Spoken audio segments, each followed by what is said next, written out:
ಜೈ ರಾಮಕೃಷ್ಣ. ನಮಸ್ತೆ. ಯುಗಾವತಾರ ಶ್ರೀರಾಮಕೃಷ್ಣ ಗ್ರಂಥಾಧ್ಯಯನಕ್ಕೆ ತಮ್ಮೆಲ್ಲರಿಗೂ ಸ್ವಾಗತ. ಅದು ಆಶ್ವೀಜ ಮಾಸ. ರಾಮಕುಮಾರ ಸಮೀಪದ ಬುರ್ಸುಬೋ ಎಂಬ ಹಳ್ಳಿಗೆ ಒಬ್ಬರ ಮನೆಯಲ್ಲಿ ಸಂಜೆ ಲಕ್ಷ್ಮೀ ಪೂಜೆ ಮಾಡಲು ಹೋಗಿದ್ದ. ಮಧ್ಯರಾತ್ರಿ ಕಳೆದರೂ ಮಗ ಮನೆಗೆ ಹಿಂದಿರುಗದಿದ್ದುದರಿಂದ ತಾಯಿ ಚಂದ್ರಮಣಿ ಕಾತರಳಾದಳು. ಮನೆಯ ಹೊರಗೆ ನಿಂತು ಮಗನ ಬರವಿಗಾಗಿ ಕಾಯತೊಡಗಿದಳು. ಆ ಹೊತ್ತಿಗೆ ದೂರದಲ್ಲಿ ಬುರ್ಸುಬೋದಿಂದ ಕಾಮಾರಪುಕುರಕ್ಕೆ ಬರುವ ಗದ್ದೆಯ ದಾರಿಯಲ್ಲಿ ಓರ್ವ ನೀಳವಾದ ವ್ಯಕ್ತಿ ಬರುತ್ತಿರುವುದು ಕಾಣಿಸಿತು.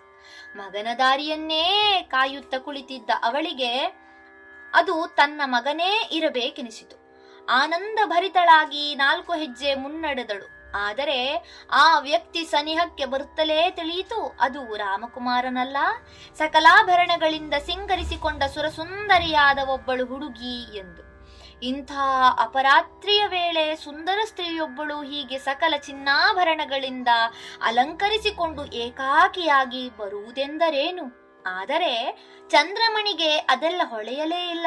ಅವಳ ಮನಸ್ಸಿನಲ್ಲಿದ್ದ ಯೋಚನೆ ಒಂದೇ ಒಂದು, ನನ್ನ ಮಗ ಇನ್ನೂ ಯಾಕೆ ಬರಲಿಲ್ಲ? ಅವಳು ಆ ಹುಡುಗಿಯನ್ನು ಕೇಳಿದಳು, ಎಲ್ಲಿಂದ ಬರುತ್ತಿದ್ದೀಯಮ್ಮ? ಹುಡುಗಿ ಹೇಳಿದಳು, ಬುರ್ಸುಬೋದಿಂದ. ಆಗ ಚಂದ್ರಮಣಿ ಕಾತರತೆಯಿಂದ ಕೇಳಿದಳು, ಓ, ನನ್ನ ಮಗ ರಾಮಕುಮಾರ ಕೂಡ ಬುರ್ಸುಬೋಕ್ಕೆ ಹೋಗಿದ್ದ. ಅವನು ಅಲ್ಲಿಂದ ಹೊರಟಿದ್ದುದನ್ನೇನಾದರೂ ಕಂಡೇನಮ್ಮ? ಅವನು ಈ ವೇಳೆಗಾಗಲೇ ಬಂದು ಬಿಡಬೇಕಾಗಿತ್ತು. ಚಂದ್ರಮಣಿಗೆ ಆ ಹುಡುಗಿ ಯಾರು ಎನ್ನುವುದೊಂದೂ ತಿಳಿಯದು. ಆ ಹುಡುಗಿಗೂ ಈ ಚಂದ್ರಮಣಿ ಯಾರು ಎನ್ನುವುದು ತಿಳಿಯದು. ಹಾಗಿರುವಾಗ ರಾಮಕುಮಾರ ಎಂಬಾತ ಈ ಚಂದ್ರಮಣಿಯ ಮಗ ಎನ್ನುವುದೇ ಆಗಲಿ ಆ ಹುಡುಗಿಗೆ ಹೇಗೆ ತಿಳಿಯಬೇಕು?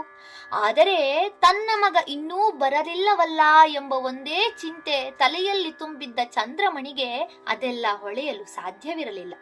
ಆದರೆ ಆ ಹುಡುಗಿ ಚಂದ್ರಮಣಿಯನ್ನು ಸಮಾಧಾನ ಪಡಿಸುತ್ತಾ ಹೇಳಿದ ಮಾತು ಅಚ್ಚರಿಯನ್ನುಂಟು ಮಾಡುವಂಥದ್ದು. ನಿನ್ನ ಮಗ ಯಾವ ಮನೆಯಲ್ಲಿ ಲಕ್ಷ್ಮೀ ಪೂಜೆ ಮಾಡಿದನೋ ಅದೇ ಮನೆಯಿಂದ ನಾನು ಬರುತ್ತಿದ್ದೇನೆ. ಹೆದರಬೇಡ, ನಿನ್ನ ಮಗ ಇನ್ನು ಸ್ವಲ್ಪ ಹೊತ್ತಿನಲ್ಲಿಯೇ ಬಂದು ಬಿಡುತ್ತಾನೆ. ಚಂದ್ರಮಣಿಗೆ ಸಮಾಧಾನವಾಯಿತು. ಕಳವಳಗೊಂಡ ಮನಸ್ಸು ಸ್ವಲ್ಪ ತಿಳಿಯಾಯಿತು. ಆದ್ದರಿಂದ ಕೊನೆಗೀಗ ಅವಳಿಗೆ ಆ ಹುಡುಗಿಯ ಕಡೆಗೆ ಸ್ವಲ್ಪ ಗಮನ ಹರಿಯಿತು. ನೋಡಿದಳು, ಕಣ್ಣುಗಳನ್ನು ಸರಿಯಾಗಿ ಅಗಲಿಸಿ ನೋಡಿದಳು. ಹುಡುಗಿಯ ಸೌಂದರ್ಯ ಹೇಳತೀರದು.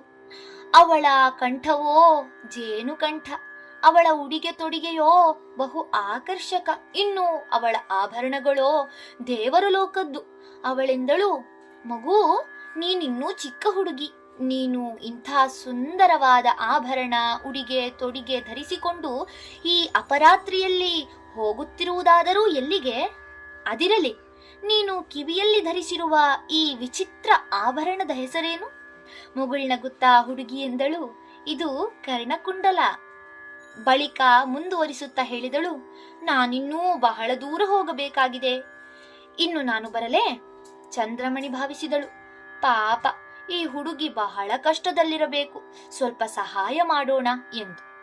ವಾತ್ಸಲ್ಯದಿಂದ ನುಡಿದಳು, ಮಗು, ಬಾಮ್ಮ, ಈ ರಾತ್ರಿ ನಮ್ಮ ಮನೆಯಲ್ಲೇ ವಿಶ್ರಮಿಸಿಕೋ, ಬೆಳಗ್ಗೆ ಸಾವಕಾಶವಾಗಿ ಹೊರಟರಾಯಿತು. ಹುಡುಗಿ ಎಂದಳು, ಇಲ್ಲ ತಾಯಿ, ನಾನು ಈಗಲೇ ಹೋಗಬೇಕು. ಮುಂದೆ ಎಂದಾದರೂ ಒಂದು ದಿನ ನಿಮ್ಮ ಮನೆಗೆ ಖಂಡಿತ ಬರುತ್ತೇನೆ. ಹೀಗೆಂದವಳೇ ಅಲ್ಲಿಂದ ಹೊರಟು ಬಿಟ್ಟಳು. ಅವಳೀಗ ಲಾಹಾ ಮನೆಯವರ ವಿಶಾಲವಾದ ಗದ್ದೆಯ ದಾರಿಯಾಗಿ ಹೊರಟಳು. ಆದರೆ ಆಕೆ ಮೊದಲಿನ ದಾರಿಯನ್ನು ಬಿಟ್ಟು ಈ ದಾರಿಯಾಗಿ ತಿರುಗಿಕೊಂಡದ್ದನ್ನು ಕಂಡ ಚಂದ್ರಮಣಿಗೆ ಆಶ್ಚರ್ಯವಾಯಿತು. ಪಾಪ, ದಾರಿ ತಪ್ಪಿ ಹೋಗಿರಬೇಕು ಎಂದು ಭಾವಿಸಿ ಅವಳಿಗೆ ದಾರಿ ತೋರಿಸಲು ಅವಳ ಕಡೆಗೆ ಹೊರಟಳು. ಆದರೆ ಆಶ್ಚರ್ಯ, ಆ ಹುಡುಗಿಯ ಪತ್ತೆಯೇ ಇಲ್ಲ. ಚಂದ್ರಮಣಿ ನಾನಾ ದಿಕ್ಕುಗಳಲ್ಲಿ ಹುಡುಕಿ ನೋಡಿದಳು, ಹುಡುಗಿ ಕಾಣೆ. ಆಗ ಅವಳಿಗೆ ಆ ಹುಡುಗಿಯ ಮಾತು ನೆನಪಿಗೆ ಬಂದಿತು. ನಿನ್ನ ಮಗ ಯಾವ ಮನೆಯಲ್ಲಿ ಲಕ್ಷ್ಮೀ ಪೂಜೆ ಮಾಡಿದನೋ ಆ ಮನೆಯಿಂದಲೇ ಬರುತ್ತಿದ್ದೇನೆ. ನಿಜ, ಇವಳೇ ಆ ಲಕ್ಷ್ಮಿ. ಆ ಅಲೌಕಿಕ ದಿವ್ಯಾಭರಣ, ಆ ಸ್ವರ್ಗೀಯ ಸೌಂದರ್ಯ ಇನ್ನಾರಿಗೆ ಬರಬೇಕು? ಸತ್ಯವಾಗಿಯೂ ಇವಳು ಲಕ್ಷ್ಮಿ. ಚಂದ್ರಮಣಿಗೆ ದೃಢವಾಯಿತು. ಆನಂದೋದ್ವೇಗದಿಂದ ಅವಳ ಎದೆ ಡವಡವಿಸಿತು. ಪತಿಯ ಬಳಿಗೋಡಿದಳು.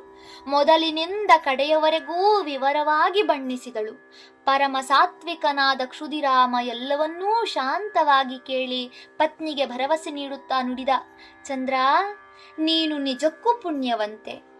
ಕರುಣಾಮಯಿಯಾದ ಲಕ್ಷ್ಮೀದೇವಿ ಅಪಾರ ಕೃಪೆಯಿಂದ ನಿನಗೆ ದರ್ಶನ ನೀಡಿದ್ದಾಳೆ. ಇದು ನಮ್ಮ ಅಪೂರ್ವ ಭಾಗ್ಯ. ಧನ್ಯವಾದಗಳು. ಇಂದಿಗೆ ಕುಲದೇವರ ಒಲುಮೆ ಎಂಬ ಅಧ್ಯಾಯ 3 ಮುಕ್ತಾಯವಾಯಿತು. ಮುಂದಿನ ಸಂಚಿಕೆಯಲ್ಲಿ ಮುಂದಿನ ಅಧ್ಯಾಯವನ್ನು ಪ್ರಾರಂಭಿಸೋಣ. ಜೈ ಶ್ರೀಮಾತ.